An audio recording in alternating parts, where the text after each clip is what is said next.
বিড়িতে 10% অগ্রিম আয় করে। এই বৈষম্য আমরা অবশ্যই দূর করতে হবে এবং আমরা দেখতে চাই, কারণ বৈষম্যের বিরুদ্ধে যে আন্দোলন হয়ে রাষ্ট্রের ক্ষমতা পরিবর্তন হয়েছে, আমরা মনে করি এই বৈষম্য সিগারেট এবং বিড়ির পর না থাকায় আমরা যথাযথ মনে করি। 3, বিড়ি শ্রমিকদের কর্মদিবস বৃদ্ধি করতে হবে।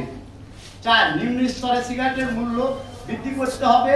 5, নকল বিড়ি উৎপাদন ও বিক্রি বন্ধ করতে হবে। সুপ্রিয় বন্ধুগণ, জাতির জাগ্রত বিবেক হিসাবে আপনারা অতীতেও আমাদের পাশে ছিলেন, ভবিষ্যতে পাশে থাকবেন বলে বিশ্বাস করি। আপনাদের কলম আমাদের রুটিন দিন সহায়ক ভূমিকা পালন করবে বলে আমরা বিশ্বাস করি। আপনাদের আবারও আন্তরিক অভিনন্দন ও ধন্যবাদ জানিয়ে শেষ করছি। খোদা হাফেজ। ধন্যবাদ।